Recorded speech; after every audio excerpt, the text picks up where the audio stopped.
गलियों पर, चौराहों पर, सड़कों पर, खंभों पर हर एक जगह मोदी जी की गारंटियों के पोस्टर आड़े तिरछे लटके नजर आते हैं और हर एक पोस्टर पर मोदी जी की मनमोहक मुस्कुराती तस्वीर के साथ लिखा है, हमारा संकल्प विकसित भारत।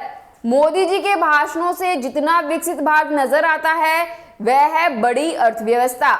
इतिहास के तोड़े मोड़े गए तथ्य और कांग्रेस और दूसरे विपक्षी दलों पर अनर्गल प्रलाप, हर एक भाषण से आम आदमी गायब रहता है, सामाजिक विकास गायब रहता है।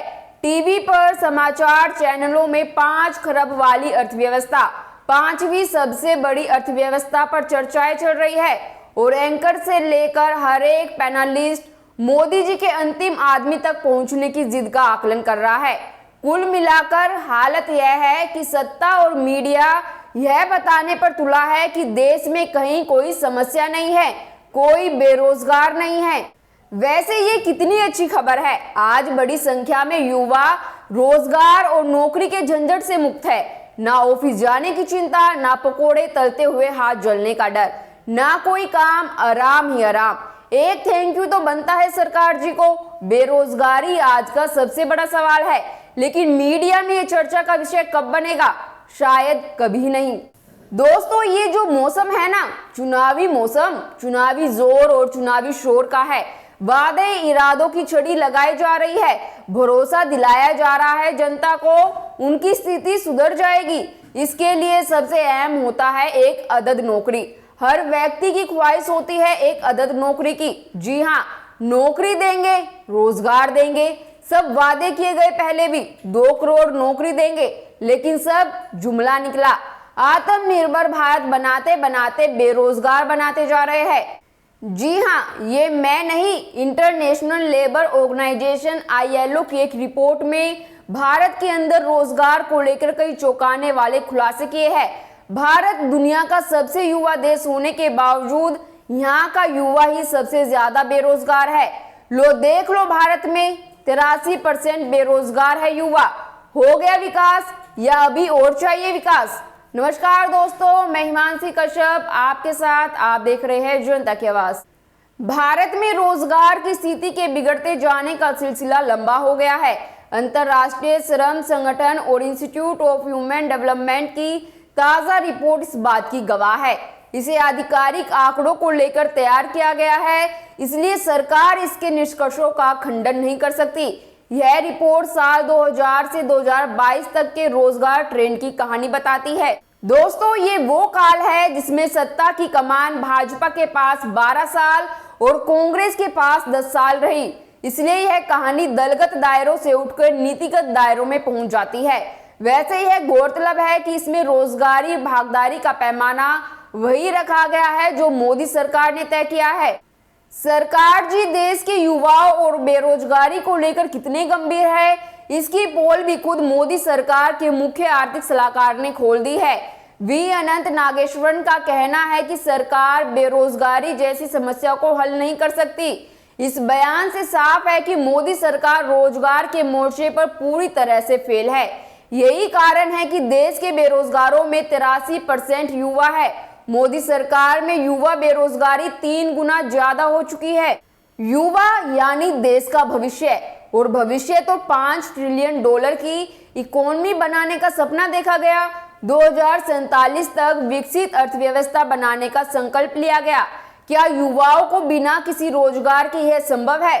रिपोर्ट ने एक बार फिर भारत के शिक्षित युवाओं के बीच उच्च बेरोजगारी के मुद्दे को उजागर किया है। इसमें बताया गया है कि 2022 में कुल बेरोजगार आबादी में बेरोजगार युवाओं की हिस्सेदारी 83% थी। मानव विकास संस्थान और अंतर्राष्ट्रीय श्रम संगठन द्वारा तैयार भारत रोजगार रिपोर्ट 2024 में कहा गया है, भारत में बेरोजगारी मुख्य रूप से युवाओं, विशेष रूप से माध्यमिक स्तर या उससे अधिक शिक्षा वाले युवाओं के बीच एक समस्या थी और यह समय के साथ बढ़ती गई। रिपोर्ट के अनुसार भारत के बेरोजगार कार्यबल में लगभग 83% युवा है और कुल बेरोजगार युवाओं में माध्यमिक या उच्च शिक्षा प्राप्त युवाओं की हिस्सेदारी 65.7% है।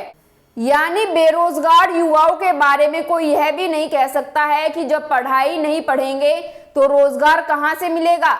ऐसे पढ़े लिखे युवाओं का परसेंट बढ़ता रहा है। साल 2000 में यह दर 35.2% ही थी, यानी करीब 22 साल में इसमें करीब 30% पॉइंट की बढ़ोतरी हुई है। यह भारत रोजगार रिपोर्ट 2024 में आंकड़ा आया है।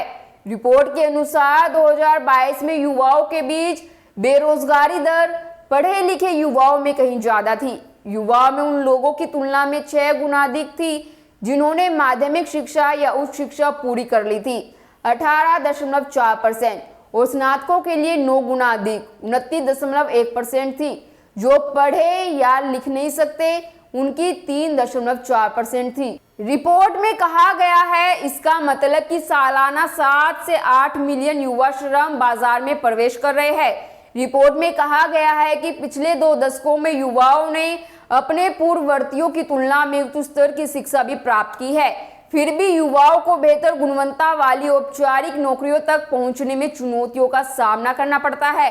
रिपोर्ट में यह भी बताया गया है कि सभी बेरोजगार लोगों में शिक्षित युवाओं की हिस्सेदारी भी 2000 में 54.2% से बढ़कर 2022 में 65.7% हो गई।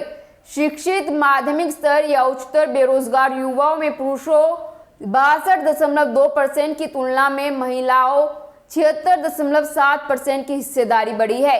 इससे पता चलता है कि भारत में बेरोजगारी की समस्या तेजी से युवाओं, खासकर शहरी क्षेत्रों में शिक्षित युवाओं और महिलाओं के बीच केंद्रित हो गई।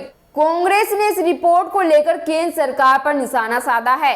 खड़गे ने सोशल मीडिया मंच एक्स पर पोस्ट किया कि भारत में बेरोजगारी की समस्या गंभीर है। उन्होंने दावा किया, हम बेरोजगारी के टाइम बम पर बैठे हैं, लेकिन मोदी सरकार के मुख्य आर्थिक सलाहकार यह कहकर प्रिय नेता का बचाव करते हैं कि सरकार बेरोजगारी जैसी सभी सामाजिक आर्थिक समस्याओं का समाधान नहीं कर सकती। वहीं कांग्रेस महासचिव प्रियंका गांधी ने सोशल मीडिया मंच एक्स पर पोस्ट किया, लिखा, भारत के कुल कार्यबल में जितने बेरोजगार हैं उनमें 83% युवा है। प्रियंका गांधी ने दावा किया, यही भाजपा सरकार की सच्चाई है। आज देश का हर युवा समझ चुका है कि भाजपा रोजगार नहीं दे सकती। और जयराम रमेश ने एक बयान में कहा, अंतर्राष्ट्रीय श्रम संगठन और इंस्टीट्यूट फॉर ह्यूमन डेवलपमेंट द्वारा कल जारी द इंडिया एम्प्लॉयमेंट रिपोर्ट 2024 पिछले 10 साल के अन्याय काल में भारत के श्रम बाजार को लेकर कुछ चिंताजनक तथ्य प्रस्तुत करती है। दोस्तों, आईएलओ की रिपोर्ट आने से एक दिन पहले ही देश के पूर्व आरबीआई गवर्नर और मशहूर इकोनॉमिस्ट रघुराम राजन ने कहा था कि भारत को अपनी इकोनॉमिक ग्रोथ के मजबूत होने की हाइप पर भरोसा नहीं करना चाहिए। ऐसा करना उसकी बड़ी भूल होगी। बजाय इसके भारत को अपनी इकोनॉमी में मजबूत बुनियादी समस्याओं को दूर करना चाहिए, जैसा कि अपने एजुकेशन सिस्टम को ठीक करने पर ध्यान देना चाहिए। कुछ इसी तरह की बात आईएलओ ने अपनी रिपोर्ट में कही है। आईएलओ का कहना है कि भारत में सेकेंडरी 10वीं के बाद लोगों का स्कूल छोड़ना अभी भी उच्च स्तर पर बना हुआ है। खास करके गरीब राज्यों में यह समाज के हाशिए पर रहने वाले लोगों के बीच में इसका ट्रेंड ज्यादा देखने को मिलता है। वहीं हायर एजुकेशन के मामले में देश के अंदर काफी दाखिला होता है, लेकिन इन जगहों पर शिक्षा का स्तर चिंताजनक है। स्कूल से लेकर हायर एजुकेशन लेवल तक भारत में बच्चों के बीच सीखने की क्षमता कम है। दोस्तों, कुल मिलाकर इस रिपोर्ट ने वही बताया है जो रोजमर्रा का अनुभव है। समस्या ये है कि सरकार हकीकत के उलट कहानी बताने के प्रयासों में जुटी रहती है। कहती रहती है धर्म खतरे में है। दोस्तों, धर्म ना खतरे में था और ना है, रोजगार खतरे में था और है, और शायद आगे रहेगा। अगर हालत यही रहे तो हम सभी को चुनाव के समय ये मुद्दा उठाना चाहिए। आपकी इस पर क्या राय है, हमें कमेंट कर जरूर बताएं, और बाकी खबरों के लिए देखते रहिए जनता की आवाज। इस वीडियो को लाइक करें, शेयर करें, और अगर पहली बार जनता की आवाज न्यूज चैनल को देख रहे हैं तो चैनल को सब्सक्राइब भी करें और घंटी जरूर बजाएं, चैनल की भी और सरकार की भी। आज की नेशनल मीडिया के मुकाबले में जनता का साथ दीजिए और उसकी ताकत बनिए, जनता की आवाज बनिए, और हो सके तो इसके लिए चैनल को ज्वाइन भी करें।